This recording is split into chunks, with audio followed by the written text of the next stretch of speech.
Hoje nós vamos fazer uma motivação, e esta será curta mesmo hoje, será mesmo mais breve, porque nós nós abordaremos um tema que desde o início nós estamos abordando. Dizia no nosso retiro do conselho, o Senhor tinha nos falado de santidade, de castidade e de radicalidade evangélica. Mas é radicalidade evangélica a santidade, e nos tempos de hoje é um incrível e decisivo sinal de radicalidade evangélica a própria castidade.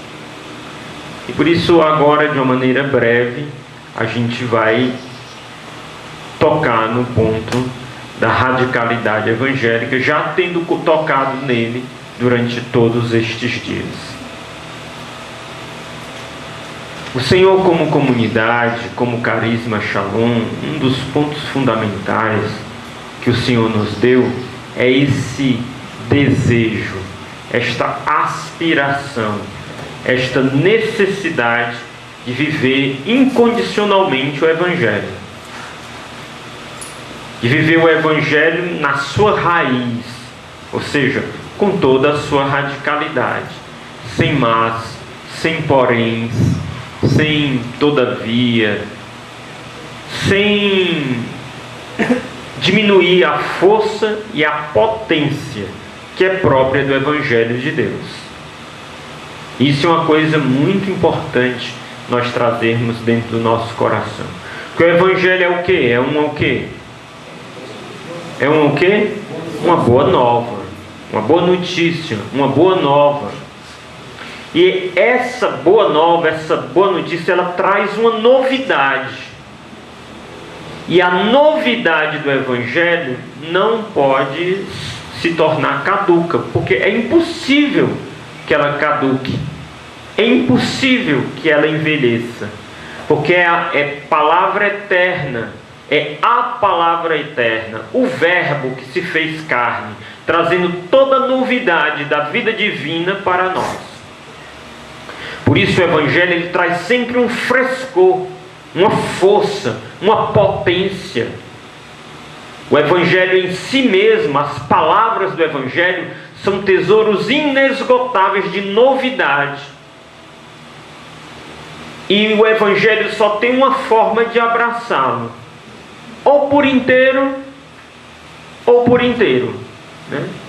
Não há meio termos para viver o Evangelho. É isso que durante todos os séculos a igreja vê com clareza.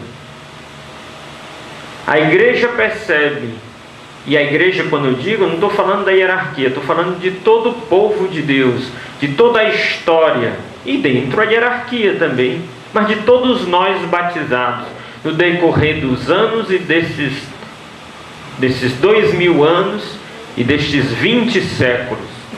Todas as vezes que nós, como igreja, quisemos mitigar, quisemos diminuir a força, o impacto e a radicalidade evangélica, nós perdemos a força e a potência que esse próprio Evangelho tem de mudar a nossa vida e a vida deste mundo.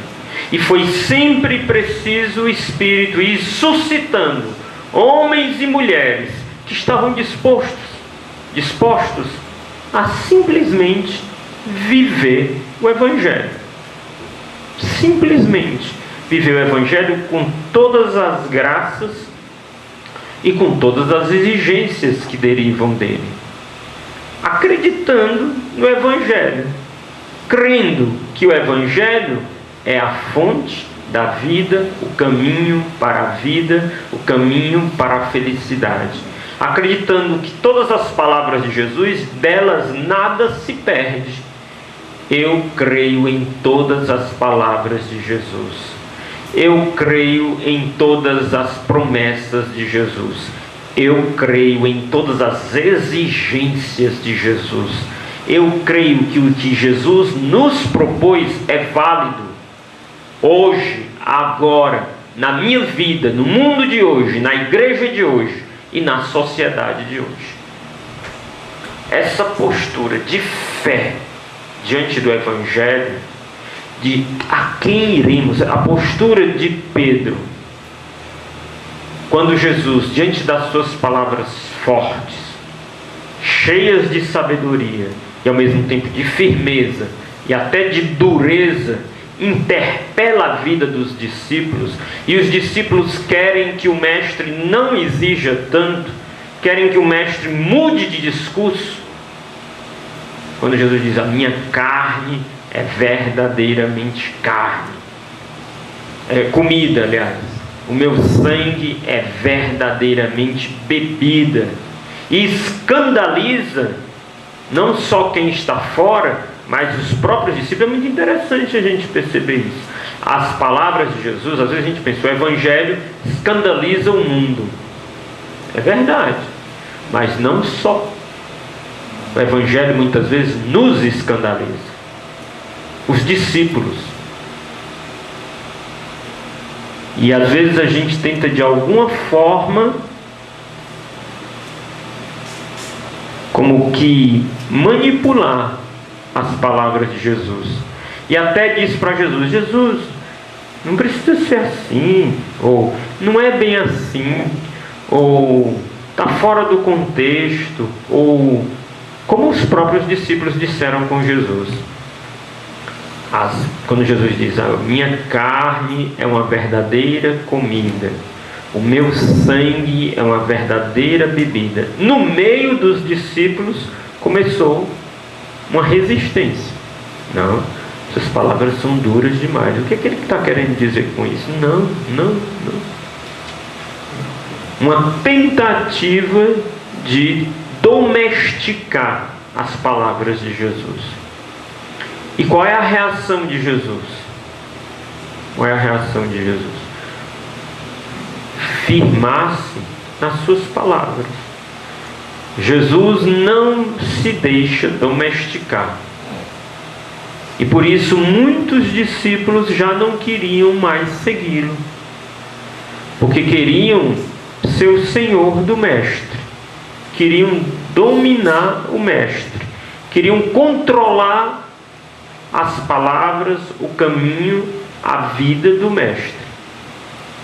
Mas Jesus se torna claro e ainda diz: e vocês? E vocês também não vão embora? Porque eu não vou diminuir uma vírgula, não vai cair nem um ponto, nem um pingo do i, nem um J das minhas palavras. E aí vem a resposta de Pedro: a quem iremos, Senhor? Só Tu tens palavras de vida eterna. Não é um capricho de Jesus. O Evangelho não é um capricho de Jesus que impõe leis pesadas sobre os homens. Não. Inclusive ele diz: o meu fardo é leve. Não é um capricho. É a questão da verdade. Deus é verdade. E a verdade, o bem, a felicidade, a vida, a salvação está no Evangelho, na pessoa de Jesus, que se deixa como que expor, como se comunica nas palavras do Evangelho. Por isso ele não pode renunciar a nada, porque é quem ele é, e ele não pode renunciar a nada do Evangelho, que é o que nós somos chamados a ser, a fonte da vida e da verdade na nossa vida. Por isso, quando nós nos encontramos com Jesus Cristo, nós somos tomados de um apaixonamento, de um enamoramento, porque nós encontramos a verdade. Na palavra de Jesus não existem meios termos, é a verdade, é o bem. E esse apaixonamento e este enamoramento por Jesus gera dentro do coração um desejo de radicalidade. E também ao contrário, a perca do entendimento da verdade, do absoluto de Jesus Cristo, da verdade absoluta de Jesus Cristo, faz com que, por exemplo, quando você vê uma coisa muito bela, quando você vê uma coisa muito verdadeira, assim, a verdade, a beleza, o bem, é impossível nós não nos sentirmos profundamente atraídos por aquilo. Porque a verdade, o bem, o amor, a beleza por si só nos atrai. Então Jesus, quando nós o encontramos, Ele, o seu Evangelho nos atrai, e a gente não quer outra coisa a não ser o Evangelho. Então esse enamoramento, esse apaixonamento, esse amor esponsal nos atrai automaticamente à radicalidade. Queremos viver em radicalidade, sem concessões a mim, porque nós não fazemos concessões nem aos outros não. Em matéria do Evangelho, a gente não faz concessão aos outros. A gente só faz concessão a nós mesmos.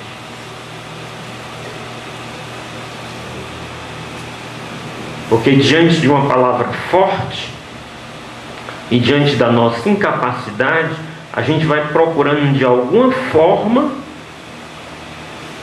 diminuí-la para ver se nós temos condições de alcançá-la, quando deveria ser o inverso. A verdade é a verdade, o Evangelho é o Evangelho, a palavra de Jesus é o próprio Jesus. E se diante de mim existe uma resistência de incapacidade, o que eu tenho que permitir é que o Espírito faça-me ver a beleza, a grandeza, a sabedoria, a verdade deste Evangelho, para que meu coração se apaixone e se deixe atrair incondicionalmente por ela. E não é baixar o Evangelho até a mim, mas é deixar que o Espírito me eleve até a altura do Evangelho.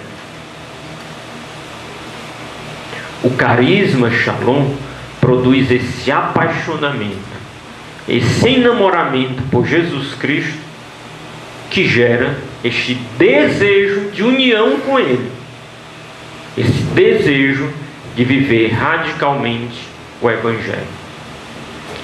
No dia de hoje, que a gente está falando de radicalidade evangélica, eu gostaria de trazer à tona uma figura de alguém que nos antecedeu no seguimento de Cristo e que viveu e ainda hoje espanta o mundo como viveu a radicalidade evangélica.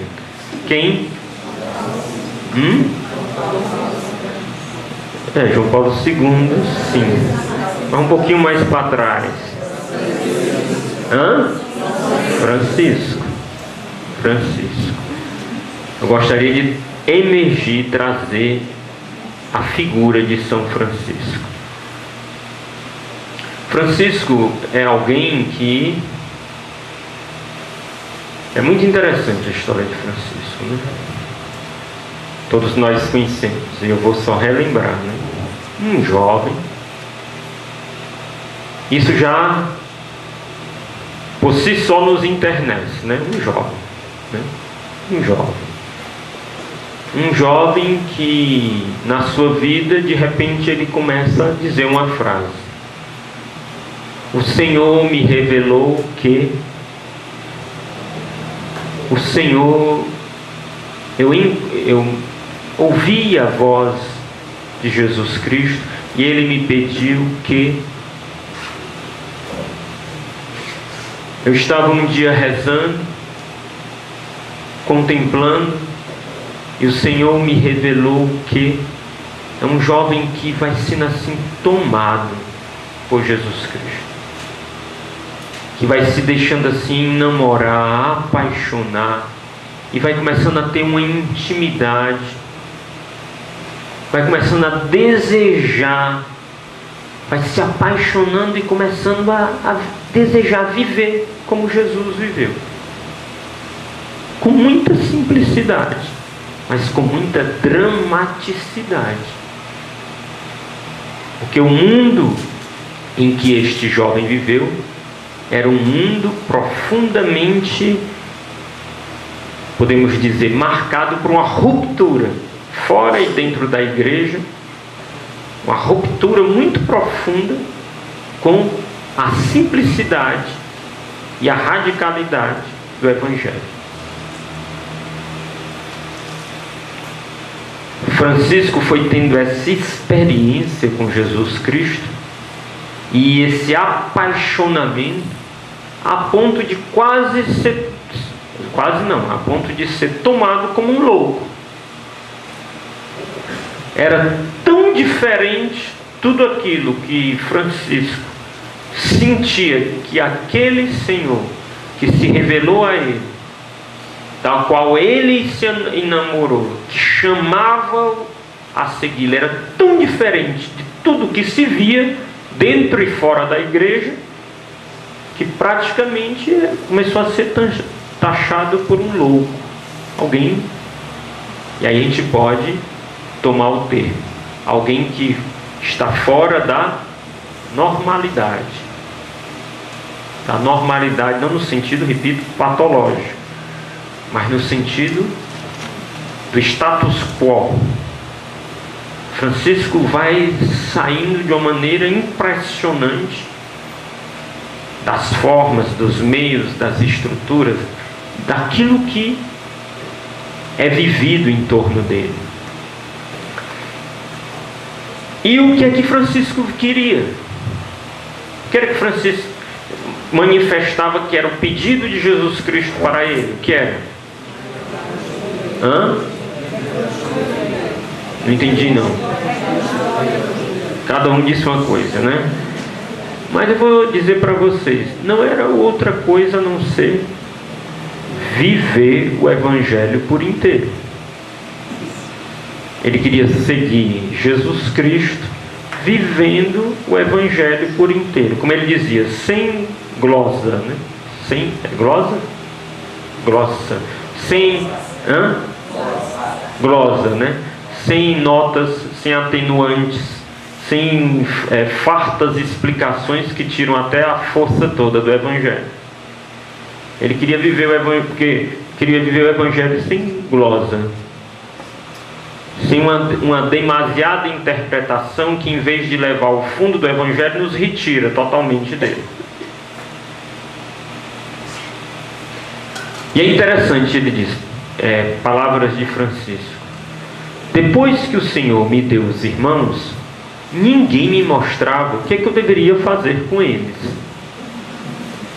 Mas o mesmo Altíssimo me revelou que eu e eles devíamos viver segundo a forma do Santo Evangelho. O desejo de Francisco era a radicalidade do Evangelho. E o que é viver o Evangelho por inteiro? É viver a vida de Jesus e dos seus primeiros discípulos sem meias palavras, sem meias medidas. Viver a vida de Jesus e o Evangelho e a vida de Jesus e dos seus primeiros discípulos integralmente.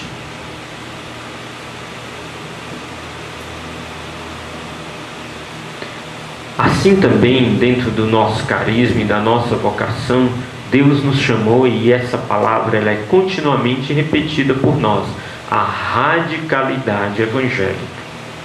A radicalidade evangélica.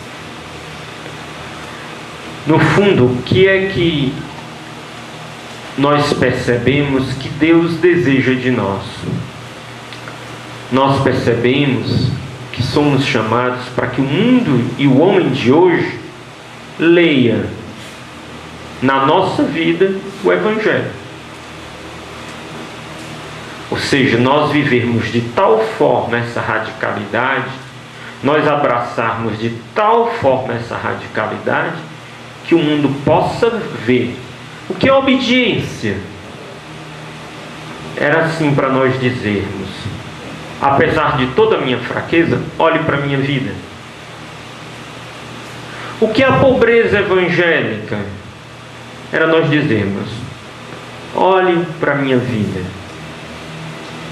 O que é a castidade? Apesar de todos os meus limites, olhe para a minha vida. Dela transbordará o Evangelho.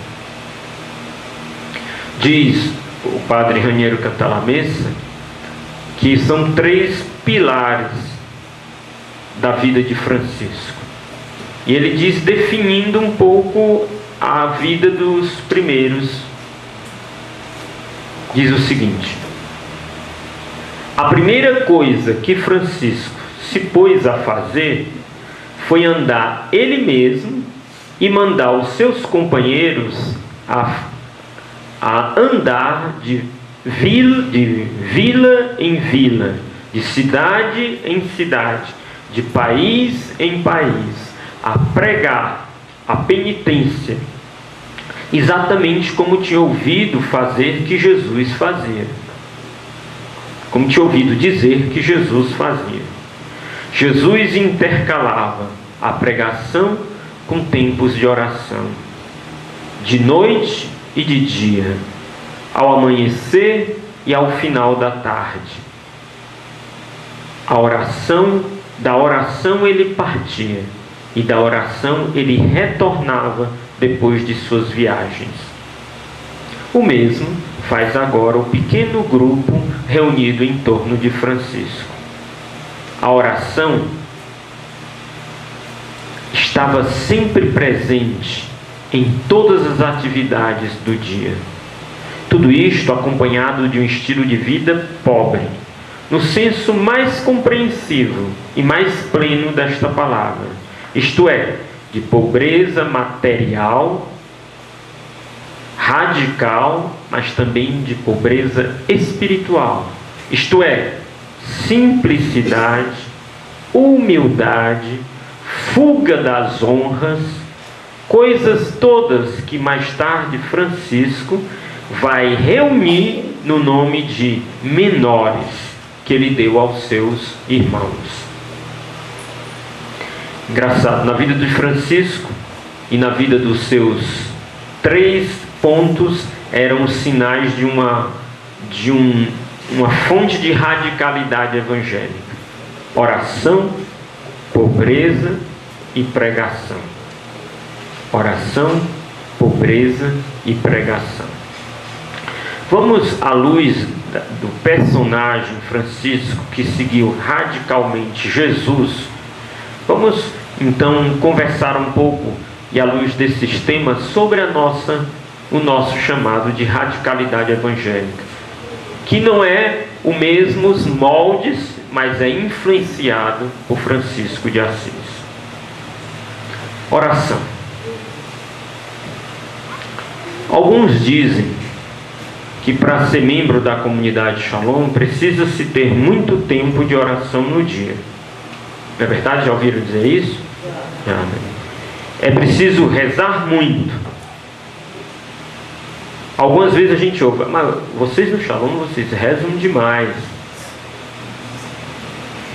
Eu gostaria de dizer com muita simplicidade, com muita humildade, que estes que dizem isso, que nós precisamos ter muito tempo de oração no dia e que é preciso rezar muito, eles estão enganados. Não é preciso ter muito tempo para oração na vocação Shalom. Não é preciso. É preciso ter todo o tempo para a oração. Não é preciso ter muito, mas todo. Quem decidiu viver esta vocação, decidiu-se pela oração, por um relacionamento íntimo, profundo, pessoal e comunitário com Deus. Então, quando alguém disser que nós rezamos, temos muito tempo para oração, corrija. Diga: você está nos subestimando. Nós precisamos ter todo.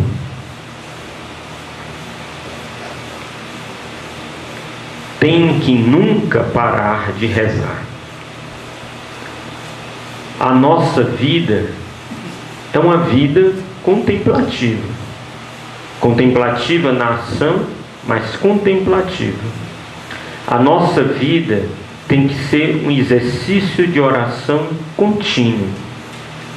Um tecido contínuo de oração.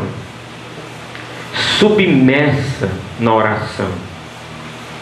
Como era a vida de Jesus, como nós vimos aqui o próprio padre Raniero Cantalamessa mostrando.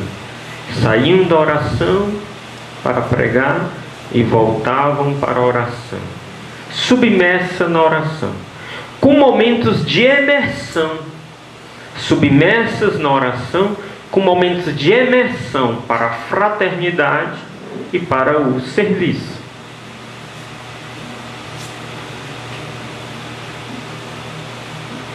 Ah, Moisés, mas cansa.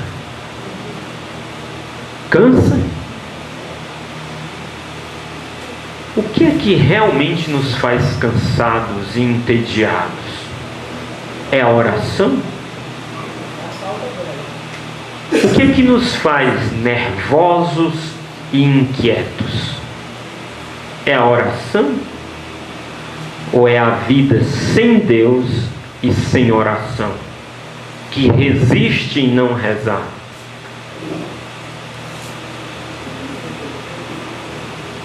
Isto é o que verdadeiramente nos cansa. E nos cansa no sentido mais profundo da palavra, ou seja, nos envelhece. Tem alguns que dizem assim: ai Moisés, essa vida aqui é vida só para jovem. Essa vida aqui ela é muito exigente. Vamos começar a pensar assim numas exceções. A gente já está ficando assim um pouco mais.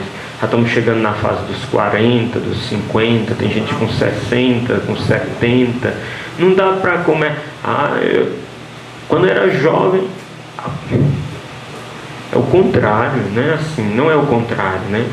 Mas o progredir nesta vida, quando ela é vivida em radicalidade, nos leva a uma vida mais intensa, mais perfeita. Se você vai nesse raciocínio, você não vai para o céu.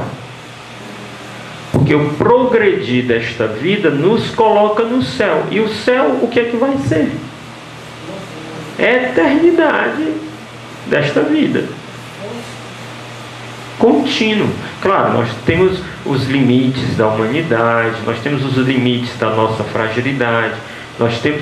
Mas nada disso pode ser colocado como uma desculpa para a não oração, para a não radicalidade, para a não oferta, para o não gastar-se dentro de cada um dos seus limites, do seu caminho, das suas formas, mas não pode ser desculpa para nós. Porque afinal de contas, o segredo da nossa vocação é a oração. Este é o segredo que às vezes, não por mérito, entendamos, mas que nos faz distintos de muitas outras, pela graça particular que nós recebemos. A graça particular de nós decidirmos, de termos como primícia da nossa vida e como primícia dos nossos dias a palavra de Deus, a oração, o louvor. Isso faz uma grande diferença. Eu não sei se isso vou dizer aqui uma coisa que eu não tenho um discernimento completo a esse respeito. Eu vou dizer o que me disseram. Aí o que me disseram eu vou dizer, se tem fundamento, tem, se não tem, esqueça. Uma pessoa disse que teve um sonho. E o sonho que ela tinha tido, ela disse que via muitas novas realidades geradas na igreja no mundo inteiro. Se não me engano, o sonho era como se fosse um barcos saindo para mar adentro. E muitas novas realidades que tinham sido geradas naufragando no meio do caminho, não conseguindo chegar no revolto mar adentro. E ela percebia que entre essas novas realidades a barca da comunidade Shalom ia, com todos os seus limites ia. E o Senhor dizia: a diferença que os faz não naufragar é a vossa vida de oração. Essa é a grande diferença que os faz não naufragar e ir às águas profundas e cumprir os meus desígnios. É a vida de oração. Se deixarmos de rezar, tudo mais vai abaixo. Moralmente vamos abaixo, espiritualmente vamos abaixo, escandalosamente vamos abaixo, orgulhosamente vamos abaixo. E todos os outros mentes vamos abaixo. Mas o que é a oração? Quantas pregações já ouvimos de oração, e eu não gostaria de simplesmente repeti-las. Eu gostaria só de dar uma imagem para vocês e trazermos mais uma vez a figura de Francisco, que manifesta tanto esta radicalidade evangélica e que nos influencia. A estigmatização de Francisco é o resumo da sua vida de oração. Sabem o que é a estigmatização, né? Quando Francisco recebeu os estigmas, né? Por quê? Meus irmãos,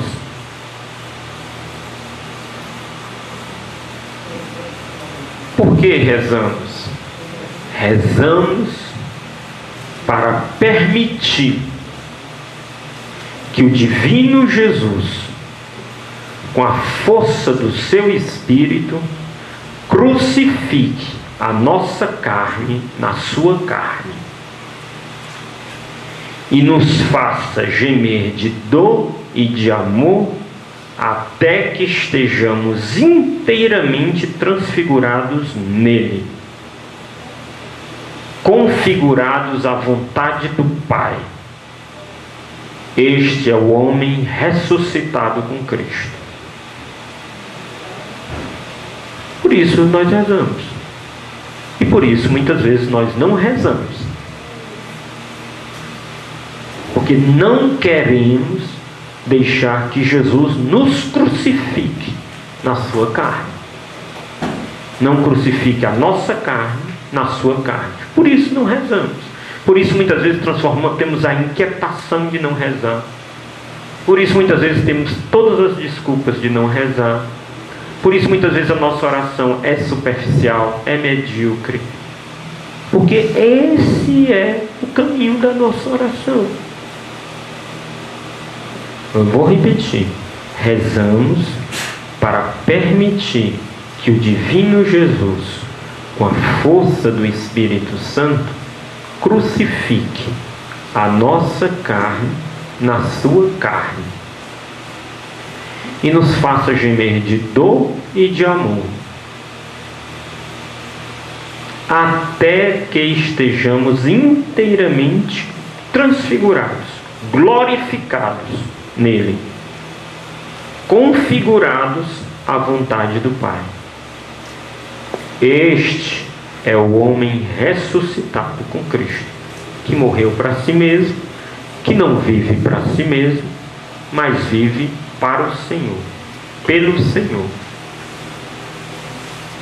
Partilhe um pouquinho de 2 a 2 sobre isso, converse um pouquinho.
Meus irmãos, a vida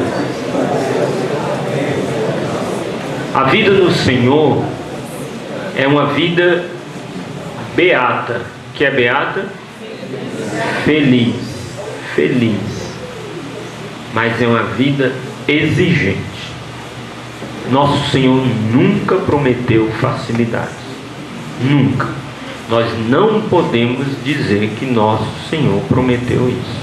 Nosso Senhor prometeu a felicidade. E com isso, Ele nos deu o que é que nós deveríamos ter nas mãos para alcançá-la. O que é? A cruz. A cruz é o caminho da ressurreição. Não tem atalho. Não tem desvio.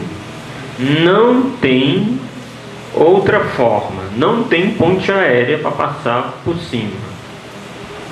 Nosso Senhor nos prometeu a beatitude, a felicidade. Mas com ela, a bem-aventurança, a felicidade, mas nos deu um meio. E o meio é esta exigência. Não é exigência desumana, mas profundamente humanizadora, que nos faz ser plenos no homem, que é Jesus Cristo. E divinizadora, que neste homem nós podemos chegar à plenitude da graça, a divinização do nosso ser, a estatura plena do Filho de Deus. Por isso nós temos que zelar pela fidelidade e pela qualidade da nossa relação com Ele, da nossa oração. É preciso lembrar que nós, membros do conselho, nós, assessores e assistentes, nós, responsáveis locais, membros anciãos da comunidade e, sobretudo, dê-me a licença, os padres, eles são chamados a ser mestres deste caminho de oração. Deste caminho de oração, que é o caminho de rezar para permitir que o divino Jesus, com a força do Espírito, crucifique a nossa carne na sua carne e nos faça gemer de dor e de amor até que estejamos inteiramente transfigurados, glorificados nele, configurados à vontade do Pai. Este é o homem ressuscitado com Cristo. Quando falamos de oração, falamos da experiência de Deus. E por isso a experiência de Deus na nossa vocação é uma experiência de Deus marcada pela palavra de Deus, a palavra de Deus como fonte, a experiência de Deus marcada e cultivada pela oração pessoal, a oração comunitária e pela vida sacramental. Nós precisamos pedir, se Deus quiser, hoje à noite, se o Senhor assim nos conduzir, nós vamos pedir esta renovação ao Senhor do gosto, do amor pela intimidade com Deus. O gosto, o amor pela Tua palavra, ó Senhor. Palavra do Senhor. O gosto e o amor pela oração. O gosto e o amor pelos sacramentos. Falando um pouco da nossa oração comunitária, de forma breve, nós, como responsáveis locais, nós, formadores comunitários, nós deveríamos nos perguntar assim, por exemplo, nós vivemos momentos intensos e fortes de oração comunitária aqui, sim ou não? Sim. O que faz a diferença entre as orações comunitárias que realizamos neste retiro para as que realizamos em nossas casas comunitárias ou células comunitárias?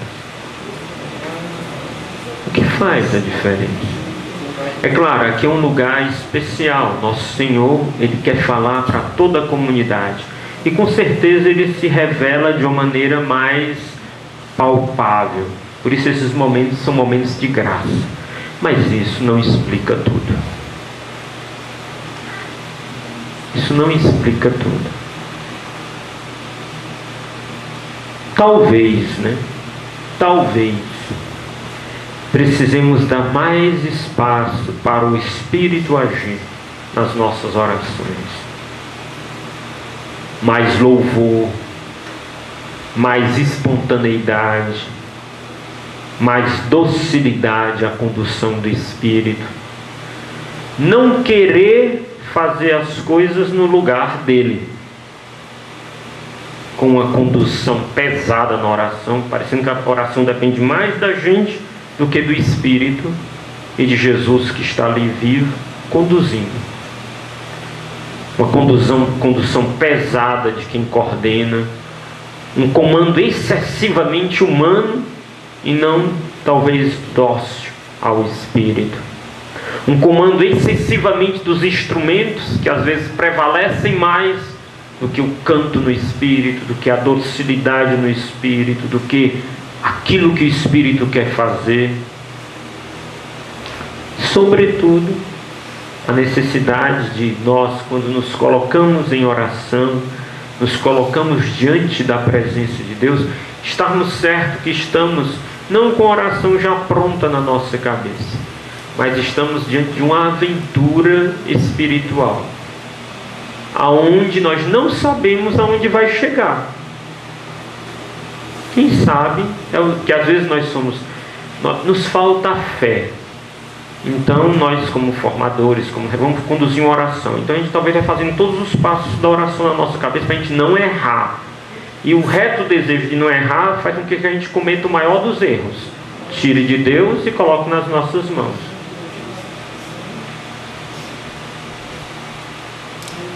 Nós temos que renovar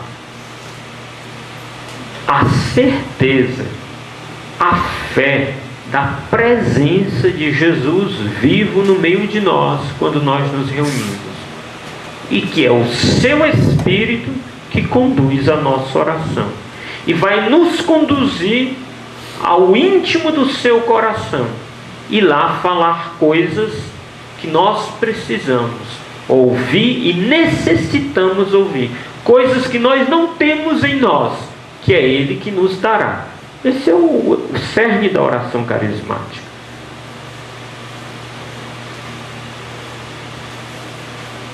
A nossa oração, ela é substancialmente uma oração carismática. Quer dizer o quê? Movida pelo Espírito. E harmoniosa. Não aquele negócio... sim, aquele negócio... não sei se vocês entendem, harmoniosa. É o que cresce na presença de Deus.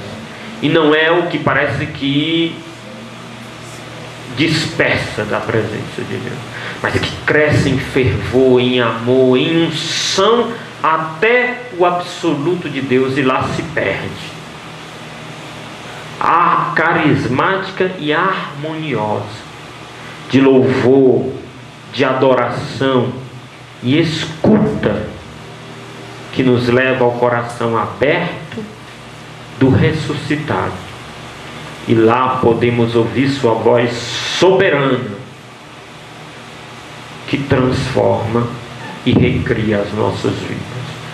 Tenho certeza que cada oração comunitária que nós vivemos aqui, nós saímos transformados, recriados, porque podemos ouvir a voz do Senhor de uma maneira mais límpida. Não é que Deus não nos fale nas nossas orações, mas de uma maneira mais límpida. Converse um pouquinho de 2 em 2 sobre isso. Vai lá.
Vamos para o segundo ponto. Vamos para o segundo ponto. A pobreza.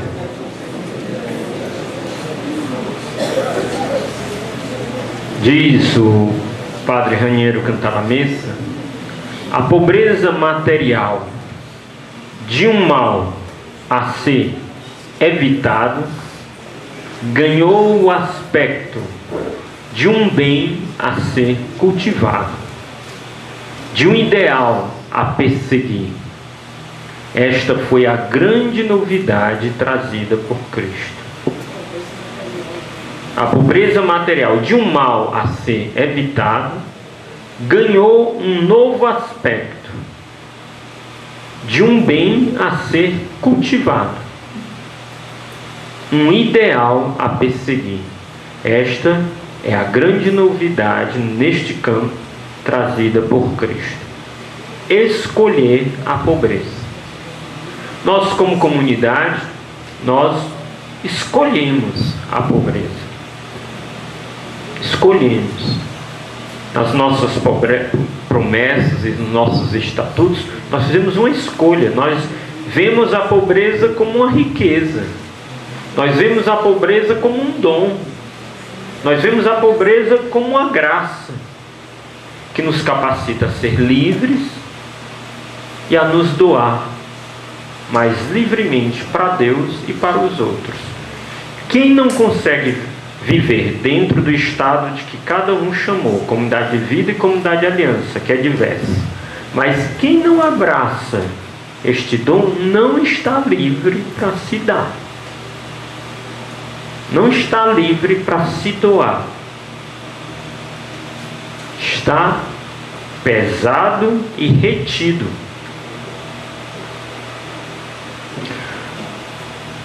Escolha da pobreza. E essa escolha da pobreza é muito importante a gente saber disso. Ela não pode se manifestar apenas por um serviço que prestamos aos mais pobres.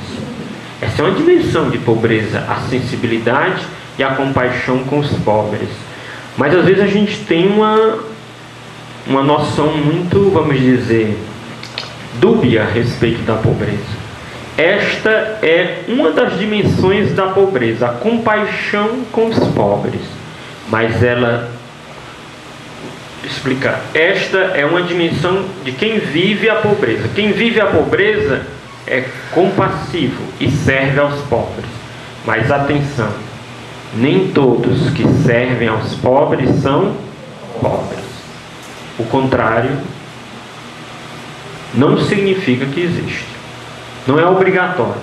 É obrigatório quem vive a pobreza, quem tem compaixão, tem sensibilidade com os mais pobres. Mas não significa que o contrário também existe. Então, às vezes, nós podemos correr o risco de entender o nosso ideal de pobreza, de fazer alguma coisa pelos pobres, de servir aos pobres. Faz parte, mas não se reduz a isso. Viver uma pobreza, nós sabemos que é, em primeiro lugar, o que? Está nas mãos de Deus, abandonados na sua providência. Que eu gostaria de pegar um primeiro sentido de pobreza e depois eu vou para um segundo sentido, que é o da pobreza em si. Estar abandonados na sua providência. E o que é que está nas mãos de Deus? O que é estar nas mãos de Deus? Qual é a maneira que nós escolhemos e que Deus nos chamou para estarmos nas mãos de Deus? Qual foi? A obediência. E aí já vai um dos primeiros sintomas de que se somos pobres ou não. Nós estamos verdadeiramente apoiados, abandonados. Nós cremos que a providência de Deus tem verdadeiros, claros desígnios na minha vida que, atenção, ultrapassam o meu julgamento? Porque é o seguinte, às vezes nós temos os nossos planos. Então a gente acha que Deus quer isso da gente, que Deus vai pedir isso da gente, que jamais Deus vai pedir aquilo outro da gente, que tá. Meu irmão, isso é uma riqueza profunda.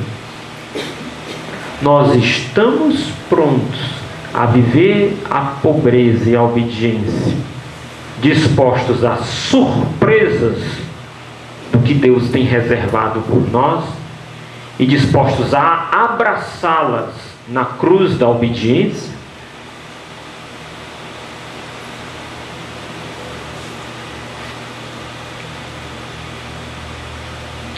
Diz um escritor famoso, diz: quanto mais, atenção, quanto mais se obedece, mais se multiplicam as ordens.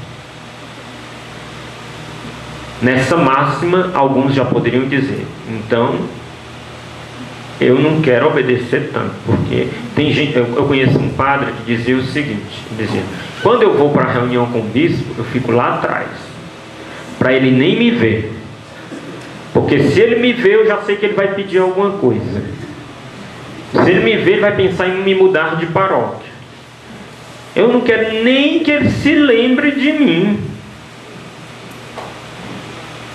Não é daqui não, viu? Eu não quero nem que ele se lembre de mim. Eu vou ficar lá no meu cantinho. Não quero nem que o bispo me veja, nem saiba da minha existência. Eu estou tão bem onde eu estou. Não me comunico muito com ele, não converso muito com ele, porque daqui a pouco ele me vê, se lembra de mim, aí, fulano, vou botar... Não! É engraçado, mas pode ser muitas vezes o nosso estado. Nós temos medo e receio de nos apresentar por inteiro diante de Deus e diante das autoridades para que não mexam conosco. Estamos tão enriquecidos e apropriados que fazemos o nosso mundo.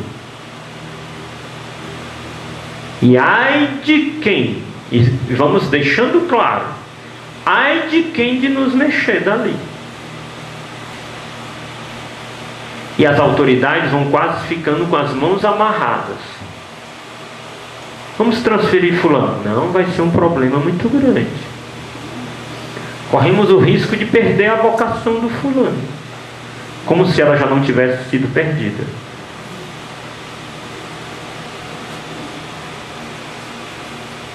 Como se há muito ele já a perdeu.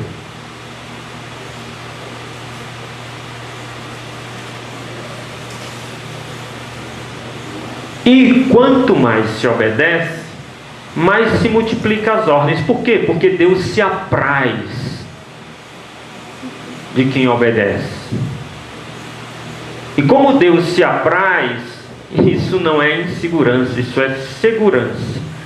Mas nós temos a certeza de que estamos sob o senhorio de Jesus Cristo e não sob a sua ditadura.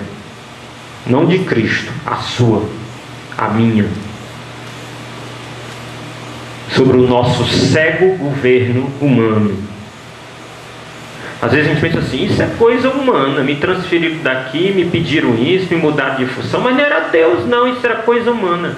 Coisa humana era você ficar, porque você estava tão apegado, tão centralizado, tão voltado, sua vida estava toda em cima disso. Coisa humana está aí, quando nós não estamos livres, pobres e abandonados na providência de Deus.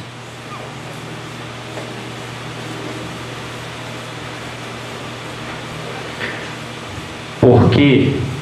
Porque quanto mais se obedece, mais se multiplicam as ordens.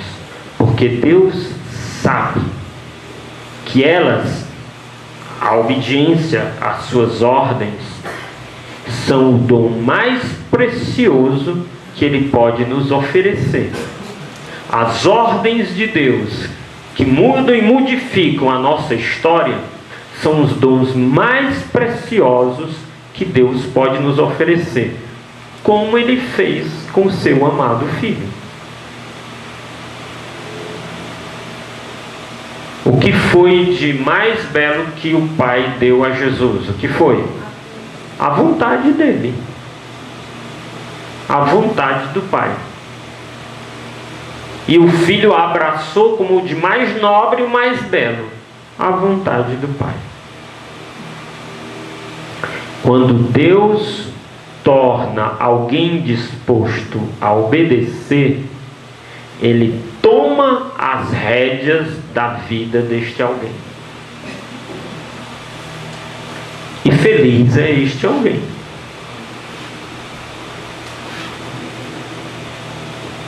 Aquele que entregou as rédeas renunciou decidir sozinho a respeito da sua vida. E Deus deu àquele que obedece a possibilidade de investir a sua vida no Senhor. E que maravilhas, que surpresas, que são completamente inacessíveis aos nossos olhos. Que surpresas magníficas Deus tem preparado para aqueles que estão prontos a lhe obedecer.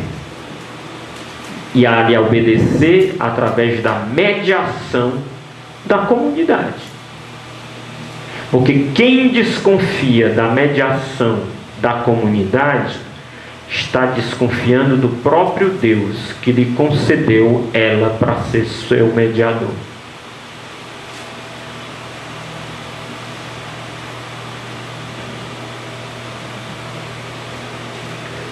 E olha, atenção,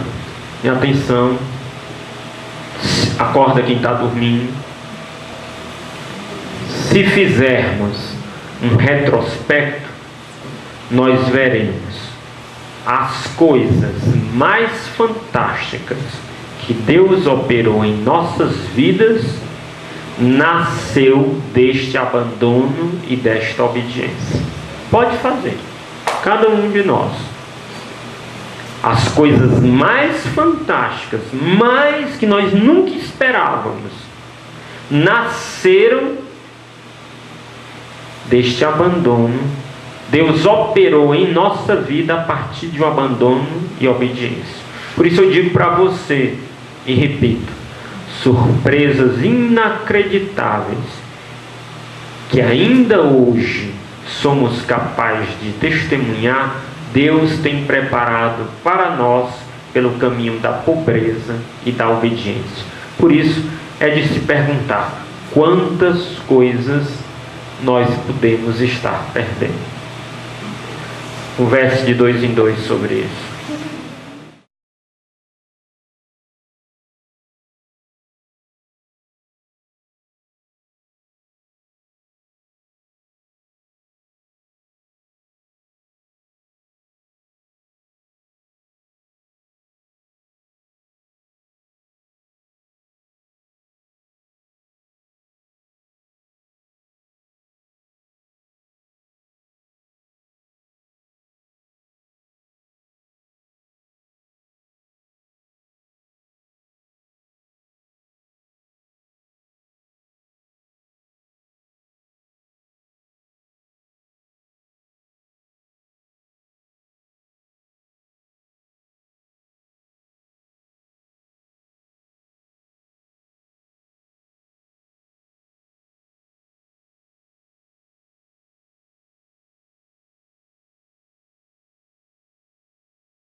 Esta pobreza e obediência significa viver para o Senhor. Não viver para si mesmo. Viver para o Senhor. Nós muitas vezes vivemos dentro da vinha do Senhor, vivendo para nós mesmos. E esta pobreza significa a obediência de viver para o Senhor. Isso significa o que nós todos conhecemos. Não viver mais para mim mesmo, para os meus planos, para os meus projetos, para as minhas funções, para as minhas posses. e está disposto a assumir ou reassumir, caso houvesse sido abandonada, a posição de disponível. Você está disponível? É uma pergunta que cada um deve fazer-se a si mesmo. Eu estou diante de Deus e diante da comunidade disponível? Disponível para as necessidades que Deus e a comunidade tenham preparado, ou tenham me visto, me entendido, me compreendido como resposta para elas, não reservando nada para si mesmo, mas em tudo manifestar as suas autoridades, seus caminhos escondidos, suas decisões manipuladas, suas coisas, um propósito de em tudo, inclusive naquilo que para mim é mais difícil de confiar, e precisamente ali, em tudo buscar a direção da obediência.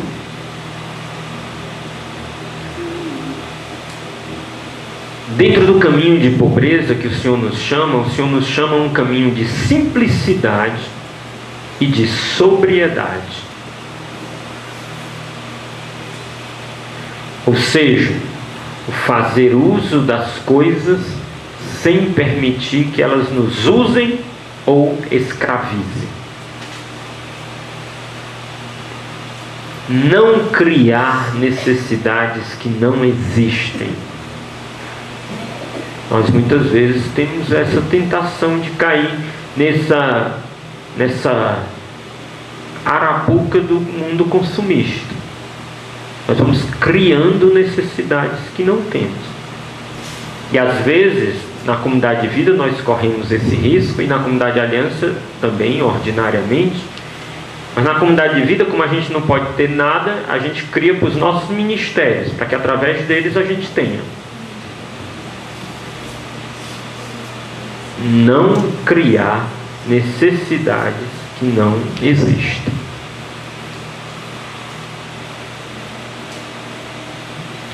Zelar pelo bom e reto uso dos bens que o Senhor nos confiou para administrar. Saber fazer uso reto das coisas que administramos da vinha do Senhor. Para os membros da comunidade de vida, nada possuir.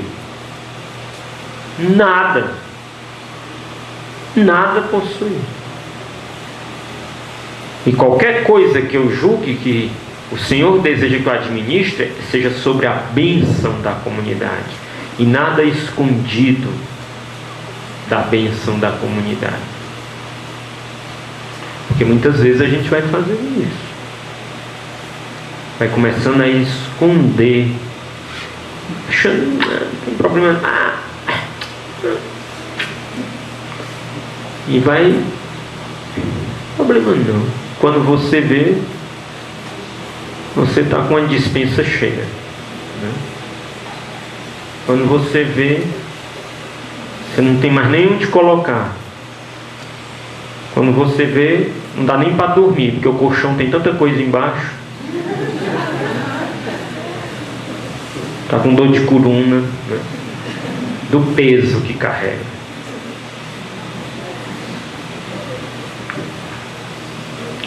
O nada possui, o nada acumular. Para os membros da aliança, sermos administradores dos bens que o Senhor nos confiou. Administrarmos em nome do Senhor, não em nome de nós mesmos, com a retidão e com a mentalidade do Senhor que nos confiou. Este Senhor, não tenham dúvidas, nos chamará a prestar contas. Em todas as parábolas a gente vê isso. Em todas. Não tem nenhuma parábola que a gente não vê o Senhor chamando e dizendo: o que é que você fez com o talento? O que é que você fez com... qual é? A vinha. O Senhor vai prestar conta de tudo. Por que Ele vai prestar conta de tudo? Porque Ele é carrasco? Ele é duro? Não. Porque Ele é verdade. E nele não há sombra de mentira. E é preciso que a verdade seja clara. Ele é misericórdia, mas Ele é verdade. Empenhemo-nos para não nos constrangermos na presença de Deus.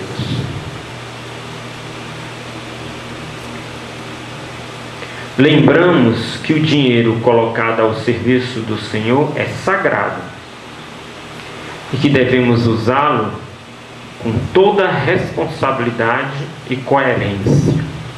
Ministérios, projetos, economatos, responsáveis locais, o dinheiro é sagrado. Esse que é colocado a serviço do Senhor é sagrado e nós devemos usá-lo com responsabilidade e coerência. Quem tem um caixa não é seu caixa e não pode dispor dele como bem convém. Tem que dispor dele no Senhor e nos princípios da comunidade. Mas aqui caberia uma pergunta: qual é o dinheiro que é colocado ao serviço do Senhor? Qual é? Hein? Qual é o dinheiro que é colocado ao serviço do Senhor? Todo. Inclusive os que está no bolso dos irmãos da aliança. Todo.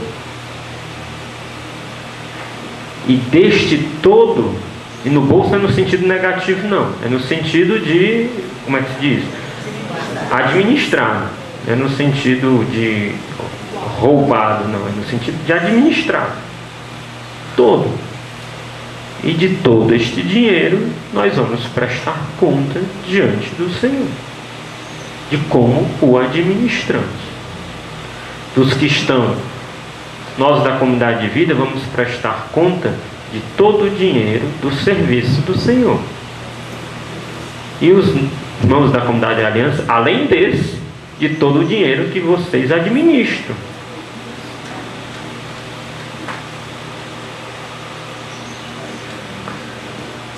E atenção, irmãos, é muito importante nós estarmos atentos para o perigo de transformar a escolha da obediência, da pobreza que fizemos, por uma certa escolha de enriquecimento e de promoção social. Isso é muito importante.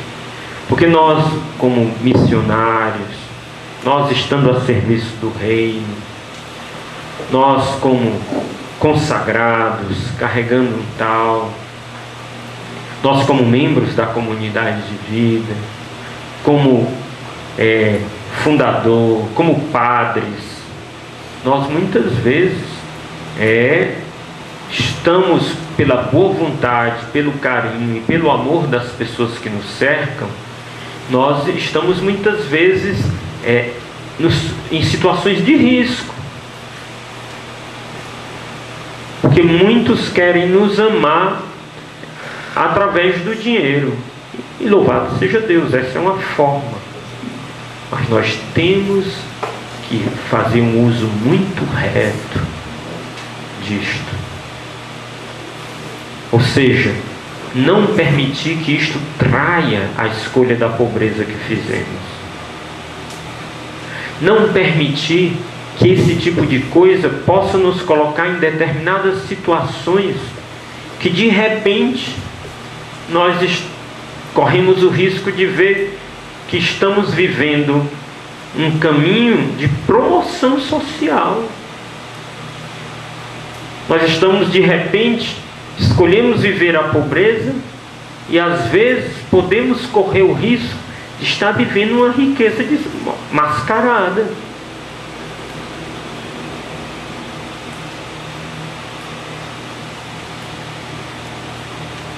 Às vezes, dentro da comunidade, nós podemos correr o risco, isso acontece, muitos irmãos que nunca lidaram com dinheiro, que nunca tiveram determinadas oportunidades, de repente, diante disso, perdem a cabeça, perdem o senso, perdem o reto uso, começam a viver de uma maneira desregrada, começam a usufruir de favores indevidos.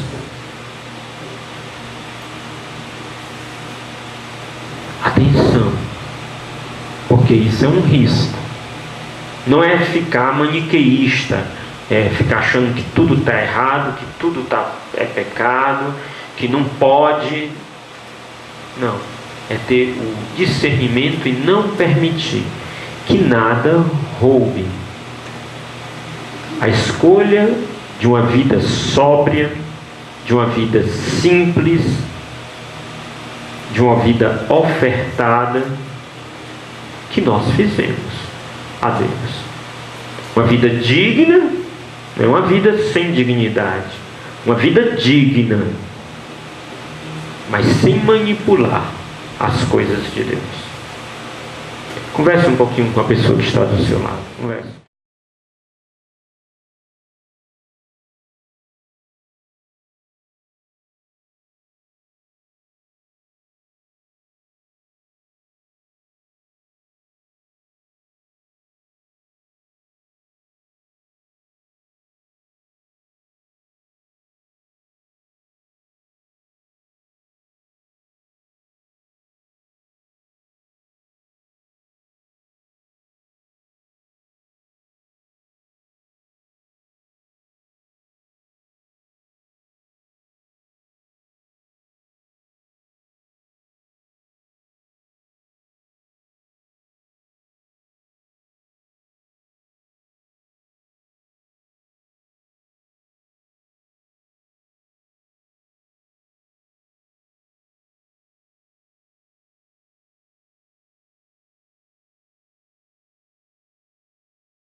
Vamos finalizar com o terceiro ponto, que é o ponto da pregação, que eu pensei que ia ser breve.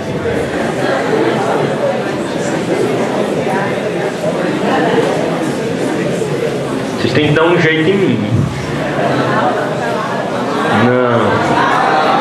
Não tem um tempo e às vezes a gente extrapola, né? A pregação.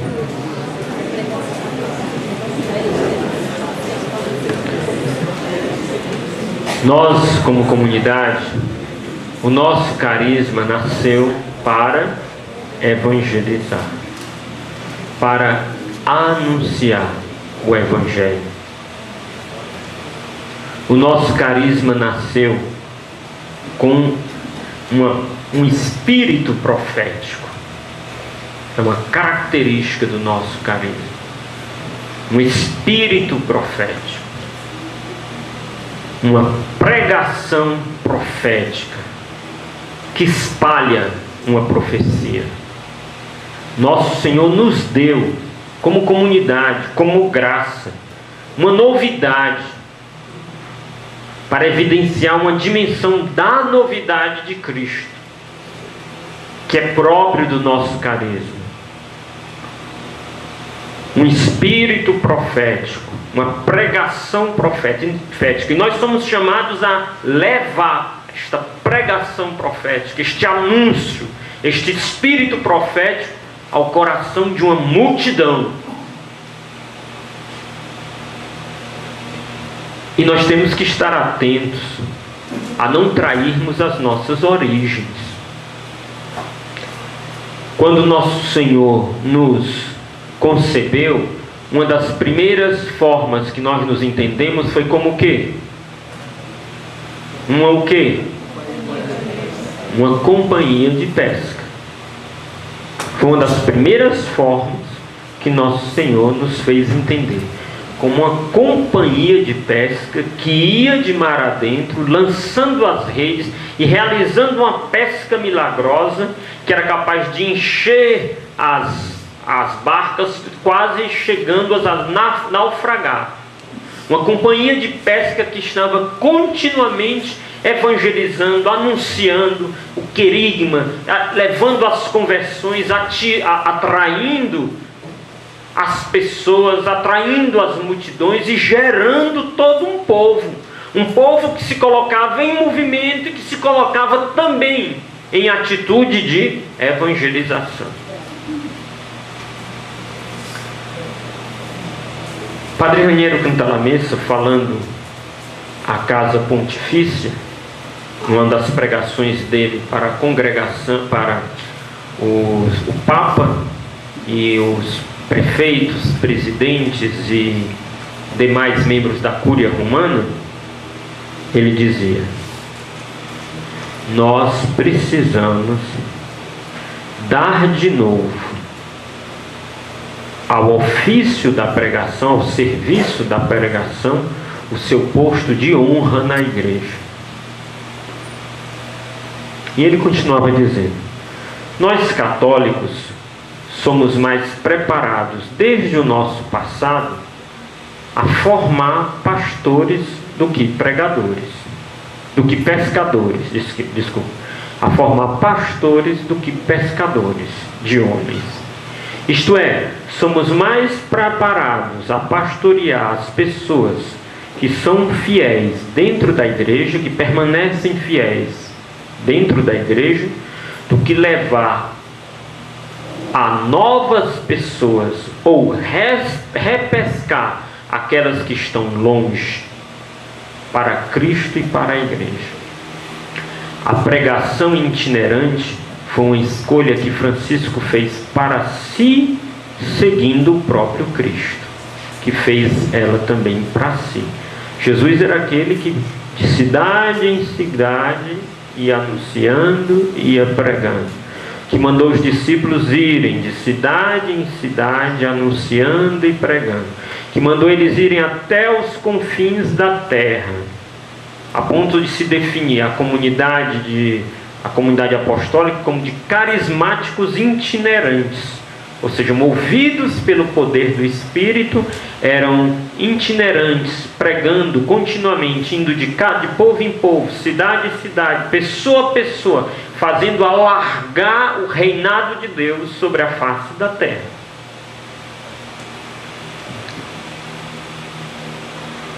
Nós vivemos em uma sociedade, continuou o padre Raniero Cantalamessa, onde em muitos países se tornou pós-cristã. E a coisa mais necessária é ajudar os homens a viver a fé, a descobrir Cristo. Por isso não basta uma pregação moral ou moralista. É necessário uma pregação querigmática, que vá direto ao coração da mensagem, que anuncie o mistério pascal de Cristo. Foi com este anúncio que os apóstolos evangelizaram o mundo pré-cristão. E será com esse que nós poderemos reevangelizar o mundo pós-cristão. Esse mundo pós-cristão que está diante de nós, nós precisamos, e Deus nos constituiu assim, é nossa identidade, de sermos pescadores, de irmos ao encontro destas pessoas. Mas aí cabe uma reflexão.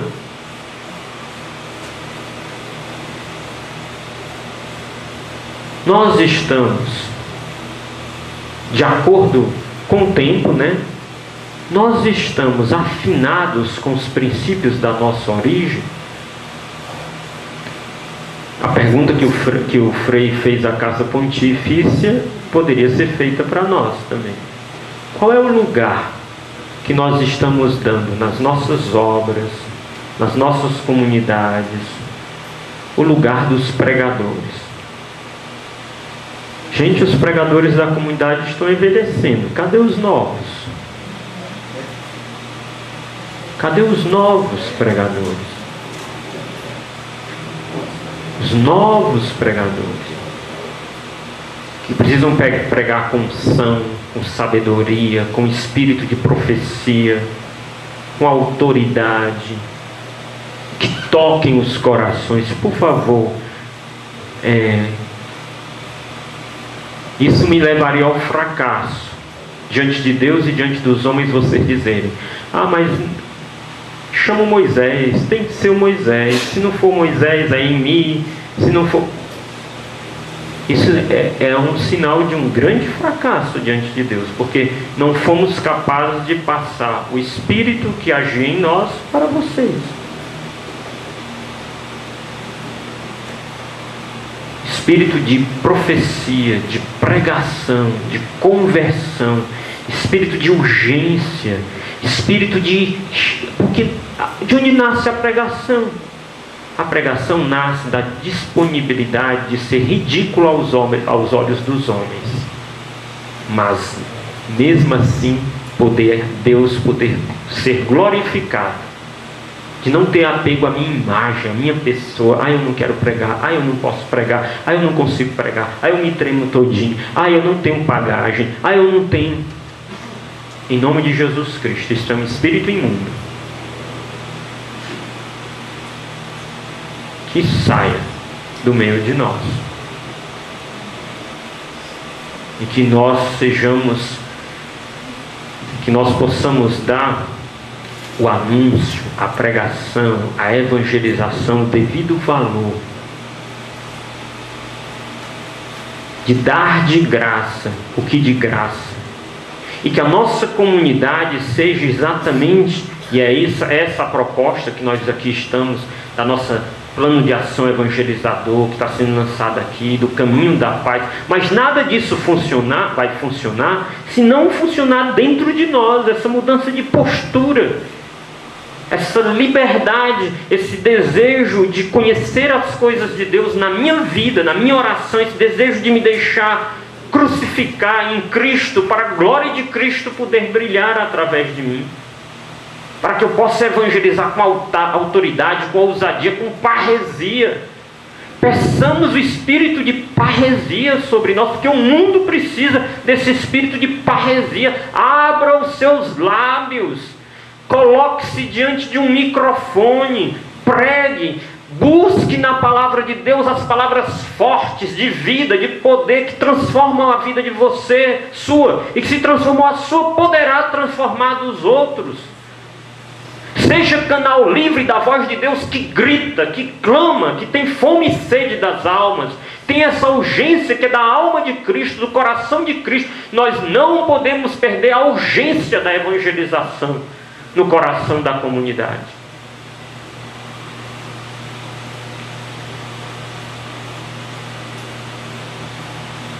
Porque se nós não fizermos, as seitas e os protestantes estão fazendo. E estão ganhando para quê? E para quem?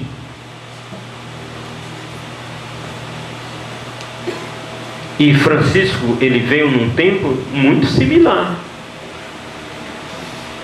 Um tempo onde a igreja estava muito, vamos dizer assim, estruturada e muito comprometida com as dimensões políticas do mundo, e se sentia incapaz, por impossibilidade hierárquica, dimensão hierárquica, impossibilitada de ir na direção do povo e de evangelizar o povo. E o que estava acontecendo? Os albigenses, estavam tirando o povo da igreja. Era uma heresia que estava desgraçando a igreja. E Francisco surge, e é interessante, porque existe uma interpretação malévola. Qual é a interpretação malévola? É aquela do encontro de Francisco com o Papa não do encontro em si, mas do diálogo do cardeal. Vocês se lembram do irmão Sol e irmã Lua, né? Quando Francisco se encontra com o Papa e os dois têm uma experiência mística, e aí o cardeal diz assim, pelo filme, né? O filme mostra uma igreja hierárquica como malévola, assim, mostra assim como é o nome? Livra o Papa e coloca em cima dos cardeais, uma igreja maquiavélica. Um cardeal olha para o outro e diz: não se espante não. O Papa sabe o que está fazendo. Este homem vai trazer os pobres que nós estamos perdendo. Essa é a interpretação malévola. Mas a interpretação benévola, a interpretação do Espírito, que seria: espantemo-nos, porque o Espírito de Deus suscitou um homem na igreja que é capaz de fazer com que a igreja possa chegar a todos, inclusive aqueles que estão correndo o risco de se perderem da verdade e da vida de Cristo e da igreja. No mundo de hoje, Deus está suscitando novos homens e mulheres. É interessante ver, e aqui eu recorro de novo ao Padre Raniero Cantalamessa, no discurso de abertura do Concílio Lateranense IV, em 1215, o Papa Inocêncio III, ele faz uma homilia e um discurso que prende o tal, fala sobre o tal, prende assim, toma o tal, toma, é o italiano aqui, eu leio em italiano, ele toma o tal, e ele diz, em outras palavras, ele diz: eu queria poder ser eu mesmo aquele homem, ele se refere ao Apocalipse e a Ezequiel, um Papa já ancião, um Papa que está na frente do governo da igreja, no seu máximo poder temporal da igreja, ele diz: eu queria, eu mesmo, poder ser esse homem vestido de linho, com a bolsa de escriba ao lado, e passar eu pessoalmente por toda a igreja, para assinalar com tal na fronte as pessoas que aceitavam a entrar em um estado de verdadeira conversão. E comenta o Padre Raniero, ele evidentemente não podia fazer isso, ele mesmo em pessoa sair e assinalando, fazer o papel do anjo do Apocalipse.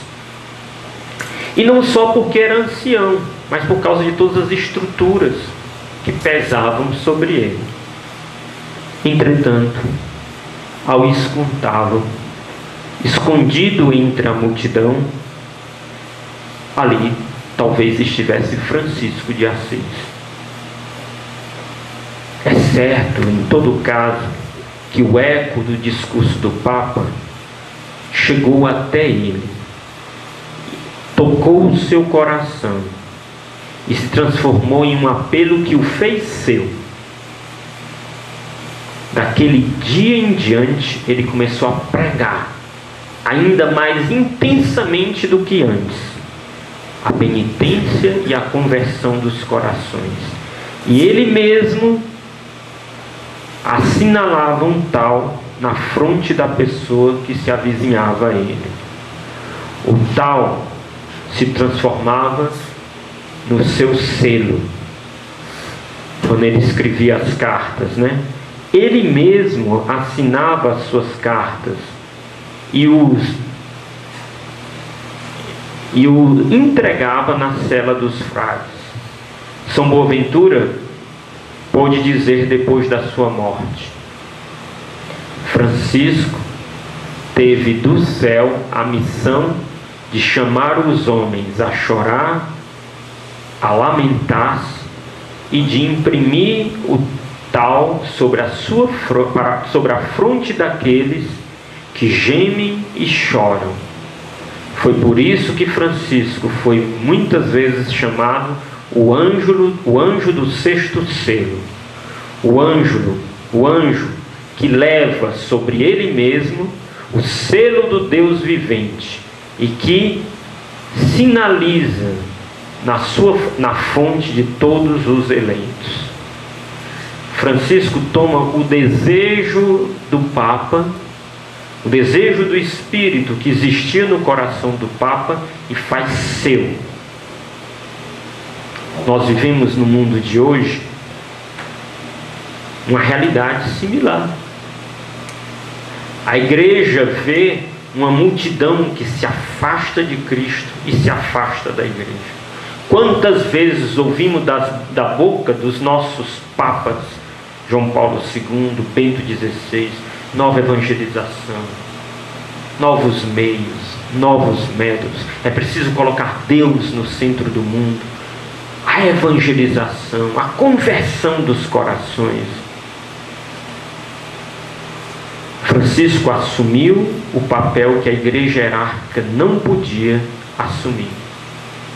Nós, dentro da nossa pequenez, dentro da nossa limitação, nós somos chamados a assumir o papel que muitas vezes a igreja hierárquica não pode assumir.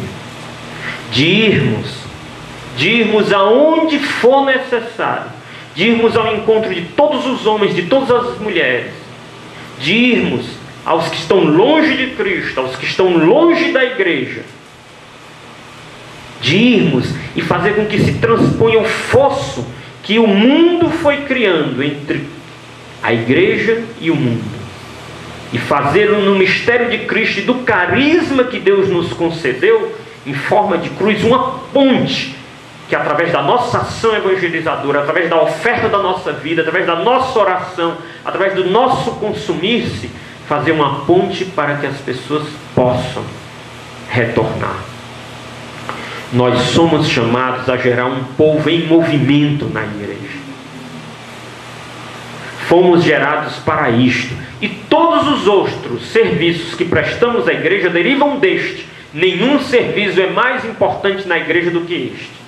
São importantes os serviços que prestamos, são importantes os serviços que os nossos senhores bispos pediram para a gente prestar, são. Mas nada é mais importante do que gerarmos este povo em movimento. E todos os serviços têm que estar em função deste, de gerarmos um povo em movimento.